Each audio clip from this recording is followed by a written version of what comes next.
Everyone for coming. Thank you to State of Qatar for hosting us very kindly. It's a wonderful city and we've had a very good time for the last few days.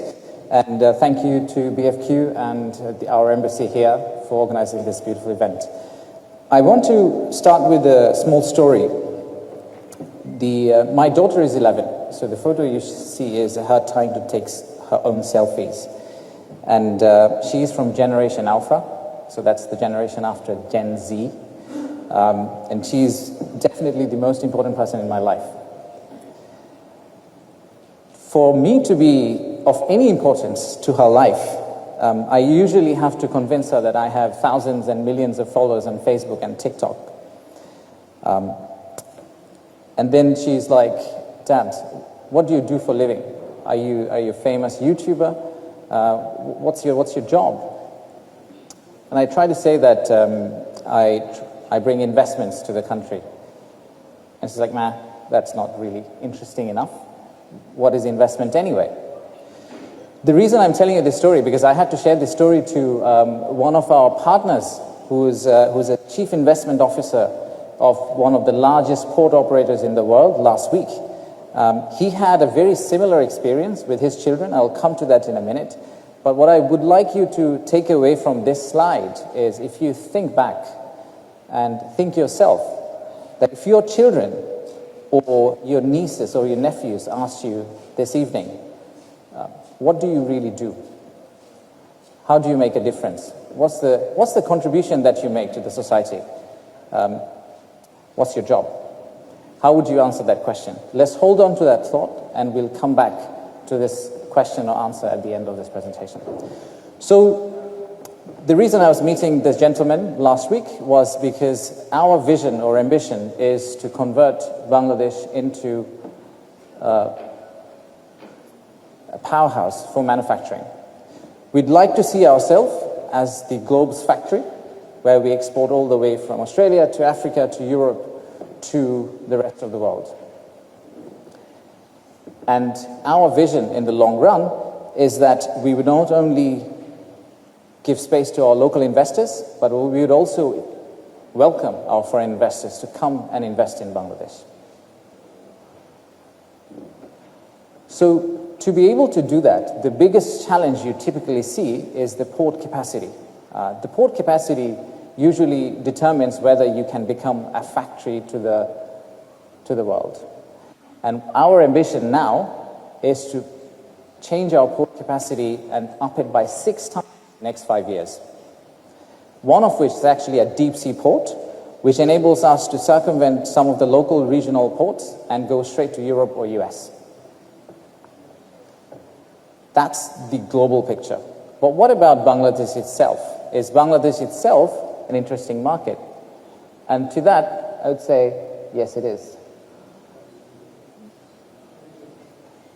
So, the country is obviously hundreds and hundreds of years old, and we have our own heritage, our own culture that we are very proud of.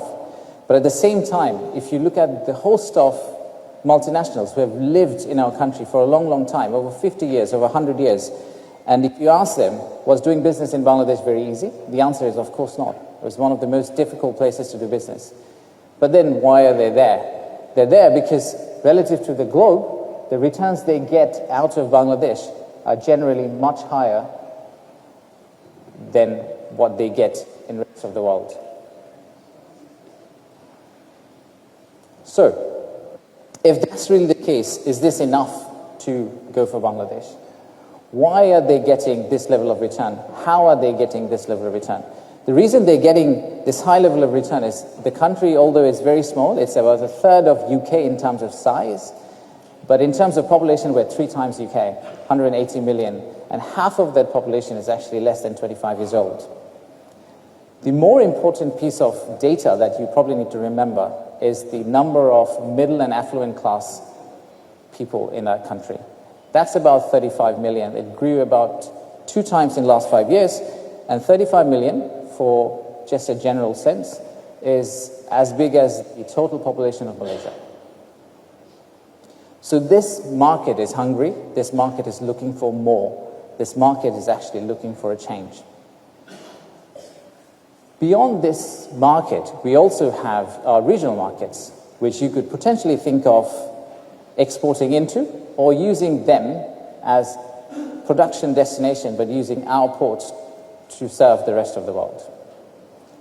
So there is a 180 million local market, and beyond that, you have roughly about 300 million market if you consider the landlocked regions across us. So the obvious question that I hear a lot of times from our investors is, okay, sounds interesting, so where should we invest? Which industry should we go into? What is Bangladesh good at? I want to say Bangladesh is good at everything. But if you are starting in Bangladesh, maybe the starting point in Bangladesh should be focused based on this. This is called an FDI heat map. So we worked with a lot of international consultants, banks, and our partners to identify, based on our competitive advantage, which industries do we really think you could invest in and you could get a very, very good return out of. So the top left-hand corner, in this 2x2 matrix, is probably where you should be looking into. I'll cover a few of them today for just as a sort of teaser for all of you, but the material is available in our website, the material is available with us, so please feel free to reach out to us for more about that material. So let's start with healthcare and pharma, which we all feel very, very passionate about. Not sure if you're aware that for every 10,000 Bangladeshi, there are only 8 beds and only 3 nurses. The tertiary healthcare system has grown significantly in the last few years. So thousands and thousands of people, including my relatives, my friends, they all go abroad to take care of their own health, to take care of their parents, because they feel that specialized services are not available in Bangladesh yet. Again, I go back to that point. We're talking about 35 million middle and affluent class who have the ability, potentially, to spend money on healthcare, but they just don't have the service in Bangladesh. So if you think about pharmaceutical industry itself, manufacturing medicine, manufacturing vaccine, all the way to hospitals, all the way down to nursing schools, all these are potential investment opportunities. The other interesting piece is digital economy. You'd be very surprised to know that Bangladesh is actually one of the fastest adapters, because we leapfrog some of the historic baggages, and the financial wallet adoption rate is incredibly high in Bangladesh. The first unicorn that came out of Bangladesh was actually a mobile financial services company called Big Cash, funded by Ant Capital and Gates Foundation. So that the financial inclusion piece, the banking system, would be the other piece that I would highly recommend worth looking into. And then finally, the last industry that I would probably take you through is the IT outsourcing. Many companies have already started using Bangladesh's young workforce, this 25-year-olds, the 35-year-olds, and they're globally connected. They are not from our generation. These are Gen Zs who don't necessarily mentally belong to a country. They belong to the world. And I have come across many, many, many entrepreneurs who have a team in Europe, and they also have a copy team in Bangladesh, and their assessment is the quality of talent they get in Bangladesh is as good as the quality they get in Europe, just a tad cheaper. So if you look at the overall IT outsourcing industry, that's almost about $800 billion. Bangladesh only gets $2.6 billion. That's roughly about 0.004% of that pie. But the total youth of Bangladesh represents roughly 4% of global youth. Clearly there's a mismatch, and clearly there's an opportunity. There are many of these sorts. I'm not going to go into each of these industries, but I'm going to quickly touch upon one other point that is probably interesting for the investors who are looking at Bangladesh for the first time. As you probably know, we are a government of technocrats at this moment, or the government of geeks, and we have been working really hard to improve the overall investment climate. We spoke to hundreds of CEOs who are already in Bangladesh and came up with a set of deliverables that we would like to finish off by December. Some of them are short-term targets, some of which are here on the list. Some of them are long-term policy reforms, which we think will change the landscape. But these are policy reforms which you have to put on track. We will probably not be able to finish them, but we will kickstart them so that in the long run, whoever political government takes over, they can actually continue down the same path, and the direction of travel is in the right way. So I'll give you one or two examples here as well. So let's start with something that we are all very curious about, which is called true one-stop service. We've been talking about one-stop service, and the first day I joined the government, someone told me, you have multiple one-stop services, which means it's not really a one-stop service. The core elements of a successful or a proper one-stop service is probably to have a digital version of it, which is to make sure there's only one application or one platform that you go into and you get all the government services in one place. Or you also have the human version of it, where you have a relationship manager, just like in banks. You go to that relationship manager. The relationship manager walks you around the government alleys and helps you start business in Bangladesh. And we are trying to hybrid them, synthetically match them, and do a combination of both of them. That should be up and running by end of this year. The other thing that we are very keen on is something called a Private Sector Advisory Council. Now, since we've joined, we've realized that there is almost a artificial gap between private sector and public sector. A lot of times, obviously, the government is fragmented. That means decisions from government come in different shapes and forms. Sometimes the government is actually keen on helping the private sector, but the decision they take, which they take with completely good faith, they think that this is the right thing to do for private sector, is actually not the right thing to do for private sector. Private sector doesn't believe that was the decision or strategy government should have taken to help them. So there needs to be a bridge between government, potentially the head of state, and the private sector.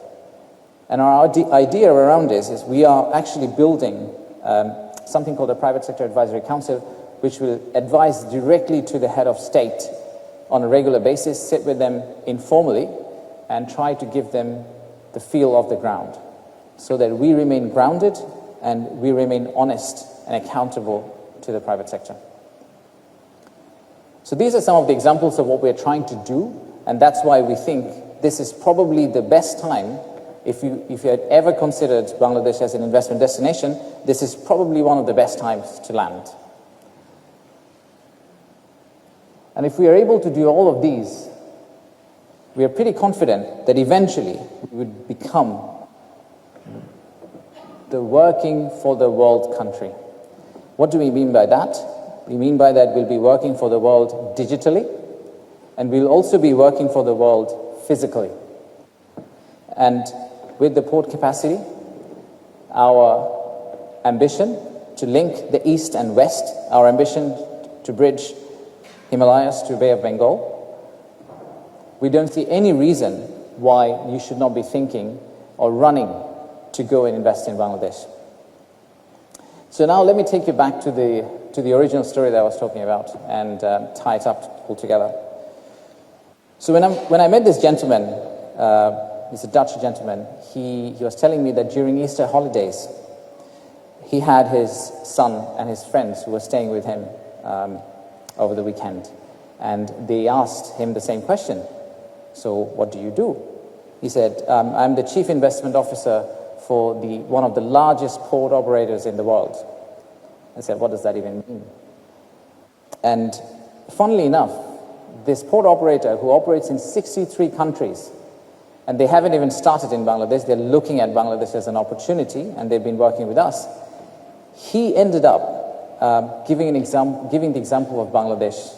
He said, well, I am working to build a port in a country called Bangladesh, and when we build a port, on an annual basis, this amount of goods will be shipped. That would mean this number of employment for the Bangladeshis, thousands and thousands of jobs created, thousands of families living a happy life,